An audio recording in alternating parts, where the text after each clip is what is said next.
has sulfur. But what has been brought has 60 milligrams of sulfur per liter. This is bad fuel. And I must warn the people of Kenya that the vehicles, the engines that manufacturers have come up with, Euro 4, Euro 5, Euro 6, the way those engines have been designed and manufactured, they cannot take bad fuel. And I want to warn the people of Kenya, even if these prices are brought down, they must demand that this bad fuel must be removed from the market, because these vehicles will have a knock in a few weeks. Again, in terms of plant and machinery for our factories, this bad fuel will spell doom for their life. It will be brought down to a few months. So much as we are saying we want the cost of fuel to come down, all owners of vehicles, private, matatus, owners of plant and equipment must demand the removal of this bad fuel from the market, because it will give us problems as we go along. Let me say that we should not be told that we are having a challenge because of the Strait of Hormuz. Our fuel does not come from Iran. It doesn't go through the Strait of Hormuz. Our fuel is sold by ADNOC in Dubai and Saudi Aramco in Saudi Arabia. That is where the fuel is processed, and therefore this story that we are having a challenge because of the Strait of Hormuz is hot air. The issue, as I have explained, is that William Ruto has loaded very big profit in the landed cost of fuel, and that is the way to deal with it. Let me go to the issues of Turkana that would have sorted out the issues of petroleum in our country. William Ruto and Gulf Energy forced Tula Oil to surrender the production and prospecting of oil in Turkana to them at a cost of 120 million US dollars, which is equivalent to 15.6 billion Kenya shillings. And that is why they have added so much profit in the landed cost of fuel to enable them pay this 15.6 billion to acquire full rights in the oil in Turkana. Gulf Oil and William Ruto created a forced debt with the Tula Oil that they are supposed to pay 350 billion for full ownership, which is a lie. The final price was 120 million US dollars, which is equal to 15.6 billion. The US dollars 250 billion, equivalent to 350 Kenya shillings, billion shillings, is a lie. And this is where the catch is, that in 10 years, every barrel of oil gotten from Turkana will cost 100 US dollars. $85 will go towards paying this forced debt. Effectively, that money will go to William Ruto and Gulf Energy. You are left with 15 shillings, which will be divided 75% to the national government, equivalent to 1,440 shillings. 20% to the county government of Turkana, equivalent to 384 shillings. And 5% to the Turkana community, that is 96 shillings. It's pure theft of a natural resource given by God to the people of Turkana, by William Ruto and Gulf Energy, to the disadvantage of the people of Turkana.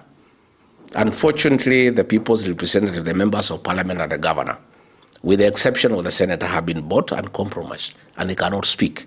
We must therefore speak for the people of Turkana. These oil reserves have the capacity to produce enough money to change the lives of the people of Turkana, to build good schools, build good roads, sink dams, get water for irrigation and for domestic purposes, and change the lives of the people of Turkana forever.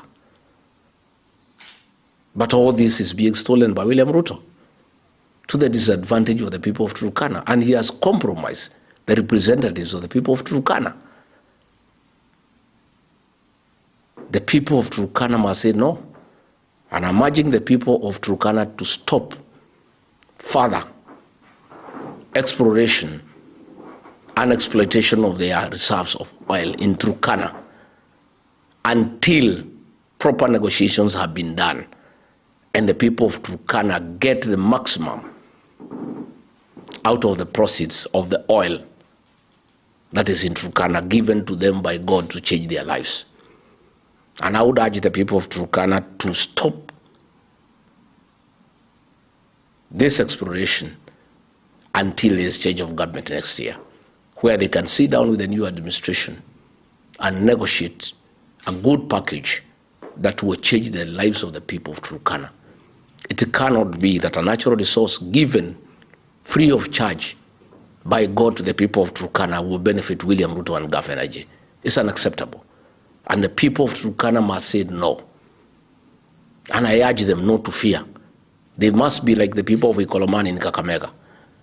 When William Ruto got some people to go and harvest their gold without adequate compensation to the people of Ikolomani in Kakamega, they stopped it.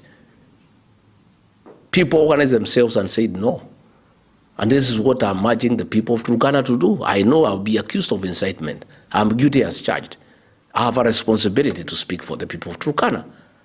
They cannot allow William Ruto to take their oil and go with it, when this oil and its proceeds can change their lives forever, to get good schools, good roads, water, good hospitals, and change Turkana to be another Dubai. The people of Turkana must rise up to the occasion and say no. Finally, let me say I've heard Hassan Omar of UDA saying that people have been radicalized and asking what people have done to William Ruto or what William Ruto has done to the people. I want to say, Hassan Omar, you are the ones radicalizing the people of Kenya.